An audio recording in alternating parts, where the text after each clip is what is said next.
Hi ವೀಕ್ಷಕರೇ, ನಮಸ್ಕಾರ. ನಾನಿವತ್ತು ರಾಗಿ ಹಿಟ್ಟಿನಿಂದ ಬಿಸ್ಕೆಟ್ ಮಾಡ್ತಿದ್ದೀನಿ ಮನೆಯಲ್ಲೇ.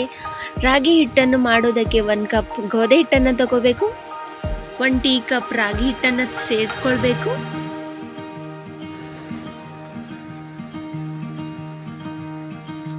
ನಾನು ಇಲ್ಲಿ ಬೆಲ್ಲನ 2 ಸ್ಪೂನ್ ಸೇರಿಸ್ಕೊಳ್ತಾ ಇದ್ದೀನಿ. ನಾನು ಬೆಲ್ಲನ ಪೇಸ್ಟ್ ಮಾಡ್ಕೊಂಡು 1 ಸ್ಪೂನ್ ಹಾಕ್ಕೊಂಡಿದ್ದೀನಿ. 1 ಸ್ಪೂನ್ ಬೇಕಿಂಗ್ ಸೋಡಾನ ಹಾಕೋಬೇಕು. ಅದಾದಮೇಲೆ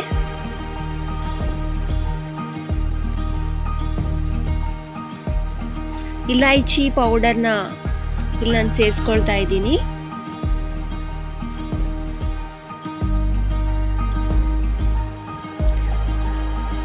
ಟೂ ಸ್ಪೂನ್ ನಾನು ಇಲ್ಲಿ ಘೀಯನ್ನು ಸೇರಿಸ್ಕೊಳ್ತಾ ಇದ್ದೀನಿ.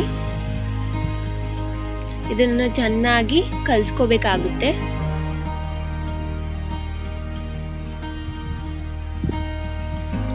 ನಾವು ಏನು ಬೆಲ್ಲನ ಪೇಸ್ಟ್ ಮಾಡ್ಕೊಂಡಿದ್ದೇವನ್ನಲ್ಲ, ಅದೆಲ್ಲ ಚೆನ್ನಾಗಿ ನಾವು ಕಲಿಸ್ಕೋಬೇಕಾಗುತ್ತೆ.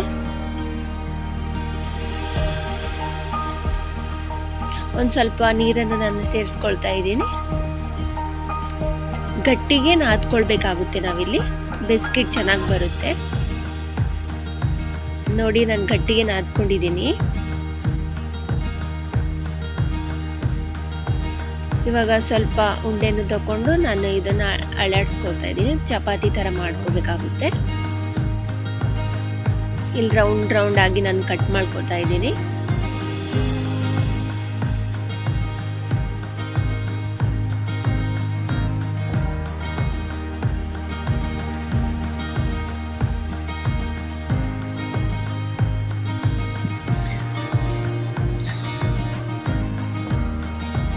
ಬಿಸ್ಕೆಟ್ಗೆ ನಾನು ಡಿಸೈನ್ಗೋಸ್ಕರ ಡಿಸೈನ್ ಮಾಡ್ತಿದ್ದೀನಿ.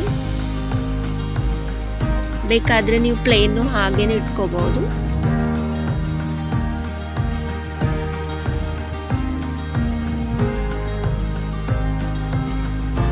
ನೋಡಿ, ನಾನೆಲ್ಲಾನು ರೆಡಿ ಮಾಡ್ಕೊಂಡು ಇಟ್ಕೊತೀನಿ. ಇವಾಗ ನಾನು ಬೇಕ್ ಮಾಡ್ಕೋಬೇಕು.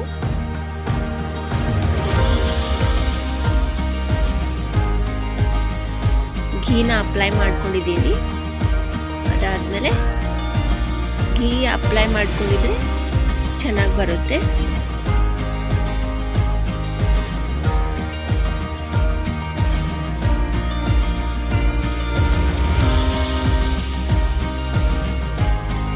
ನೀವು ಇದನ್ನು ಮನೆಯಲ್ಲಿ ಟ್ರೈ ಮಾಡಿ. ತುಂಬ ಹೆಲ್ದಿಯಾಗಿರುತ್ತೆ, ಟೇಸ್ಟಿಯಾಗಿರುತ್ತೆ.